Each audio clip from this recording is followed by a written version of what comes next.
बाबरी मस्जिद के फैसले पर आ जाएगी आस्था वाली बात। हमने एक आस्था को कबूल कर लिया, अब हर बार आस्था को कबूल नहीं किया जाएगा। तो ये कैसे बात भी विवाद आपसे कह दी विवाद जाए। खत्म कैसे होगा फिर कादरी जी? विवाद इसी सूरत में खत्म होगा कि दोनों समुदाय के लोग बैठेंगे और मोदी जी, अमित शाह जी इस मामले को तय करें। हम बात करने के लिए तैयार है, हमारे देश में अमन और चैन हम लाने के लिए तैयार है। लेकिन एक बात ये बताइए अली सारी कादरी जी, जैसा जैसा इस मामले में आरोप लगाया जा रहा है तेजो महालय को लेकर, ज्ञान व्यापी को लेकर, वो ये कह रहे हैं कि भाई ऐसा मान लीजिए कि हमारा पड़ोसी का घर था, हम पड़ोसी के घर में हम घुसे, हमने अपनी नेम प्लेट उखाड़ी और वहां पर अपनी लगा दी और कह दिया हमारा है, उससे हमारा नहीं हो जाएगा ना? हो जाएगा ना मैडम, ये बात तो कहीं हिंदू पक्ष कह रहा है ना, इसको प्रूफ कैसे करेंगे आप, ये बतलाइए मुझे। अब तो कल के इसको भी दिन तो ये फिर होगा कि दोनों जो ही है चीजें न्यूज प्रूव करने 18। की जरूरत है ना। लेकिन अगर ना इसी तरह सुनिए के ना, विवाद में उलझे रहे तो फिर तो कभी हल निकलेगा ही नहीं। ना सुनिए ना मैडम, ये लोग हल चाहते ही नहीं ना। ये लोग चाहते हैं कि इनकी सियासत ऐसे ही चले। अब 2024 करीब आ रहा है, तो अब नया मुद्दा क्या चाहिए? काशी मथुरा ताजमहल चाहिए।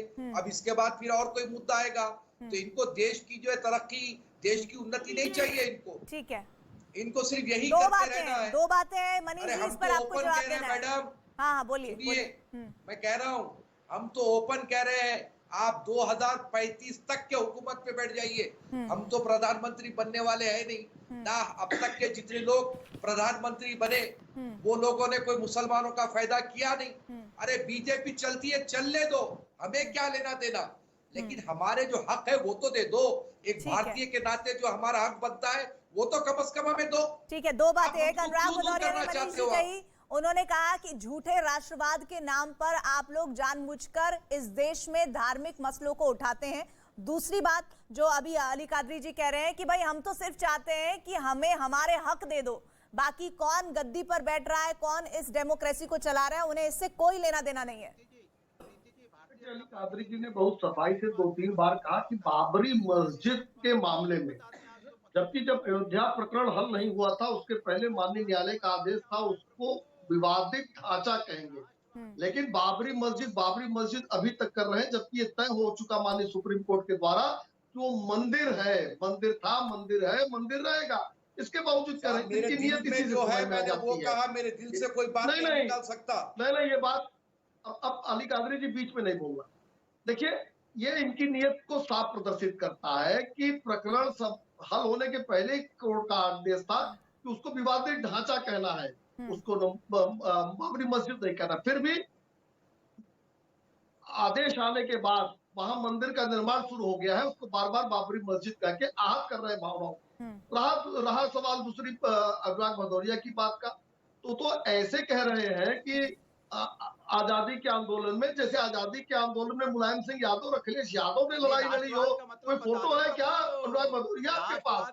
मुलायम सिंह यादव जी गए थे लड़ाई लड़ने स्वतंत्रता संग्राम का, कि अखिलेश यादव वहां तलवार लेके लड़ाई लड़ रहे थे? अरे ये नींबू और मिर्चे लेके अखिलेश यादव की नजर उतारिए।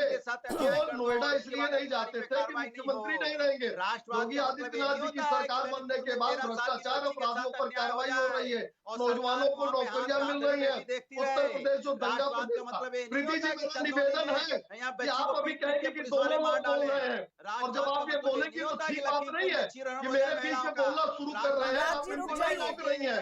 अनुराग जी प्लीज अपनी अनुराग बात को पूरा और करने आप दीजिए। दोनों को चुप कराती है, ठीक नहीं है। जो इंटरप्ट करे उसके लिए उसको चुप कराया जाता है। तो योगी आदित्यनाथ जी जब से मुख्यमंत्री बने हैं तो आज उत्तर प्रदेश दंगा प्रदेश नहीं है, विकास का प्रदेश है। आज उत्तर प्रदेश में हाईवेज बन रहे हैं, नौजवानों को नौकरियां मिल रही है उत्तर प्रदेश में। उत्तर प्रदेश में आज चौमोर शांति है, माफिया अपने बिल में घुस गए हैं। और ये लोग बात करेंगे सद्भावना की, जिन्होंने राम भक्तों को गोलियों से भुनवा दिया, जिन्होंने पंचकोसी परिक्रमा को रुकवा दिया, जो हिंदू आस्थाओं पर हमला करते थे, जिन्होंने मुजफ्फरनगर में वो कांड करवाया था, ये अनुराग भदौरिया और अनुराग भदौरिया की पार्टी। और प्रीति रघुनंदन जी, मेरा मैं एक बार फिर कहूंगा कि भदौरिया की ना आवाज कम कर रही है ना उनको रोक रही है। ये जो न्यूसेंस के लोग हैं, इनको टीवी में बैठा कर आप लोग भी एक जो स्पेस देती है, ये भी न्यूसेंस का काम है, आप इनको चुप नहीं कराती। और जब जब आप उसके बाद कहेंगी दोनों लोग बोल रहे हैं, मैं दोनों लोग को रोकती हूँ, तो ये ठीक नहीं है।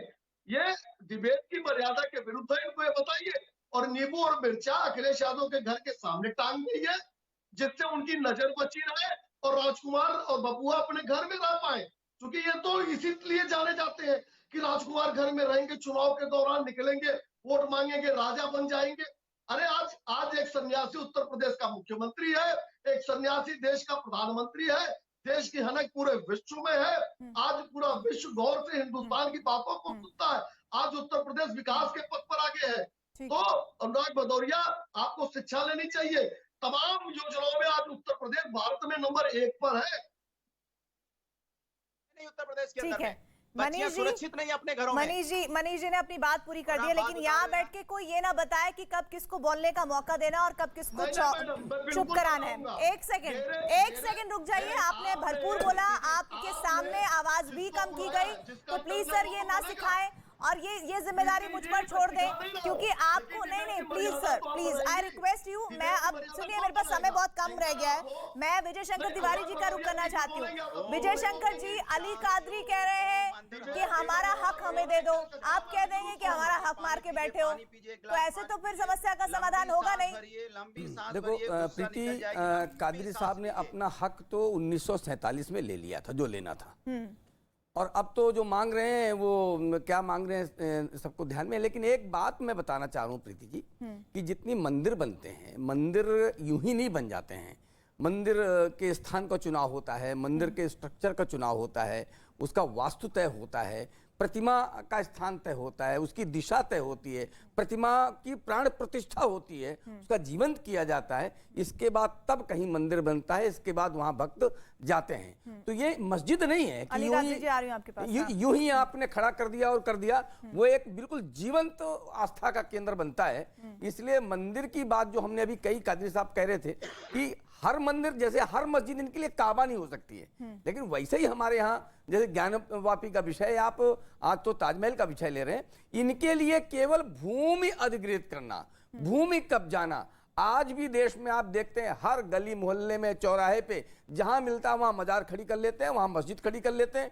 कोई मतलब नहीं है, केवल अधिक से अधिक भूमि को कब्जा करना, ये केवल उद्देश्य है। हमारा उद्देश्य इतना नहीं, हमारा उद्देश्य है हमारे वही बात हो गई कि हम दूसरे का पक्ष बताएंगे, अपना पक्ष नहीं बताएंगे। देखो, देखिए मस्जिद की अगर बात है तो ऐसे वो भी कई मंदिर गिरा देंगे। मैं इतनी देर बात तो बोला हूँ। एक सेकंड, मैं आपको ही बोलने का मौका दे रही हूँ। एक सेकंड आ रही हूँ मैं। और दूसरी बात, जो माँ श्रृंगार गौरी की मूर्ति है, जो आपने कहा कि वो सबसे ज्यादा उनकी जो मंशा रहती है विस्तार करने की, वो जो माँ श्रृंगार गौरी की मूर्ति है वो मस्जिद की दीवार पर ही है।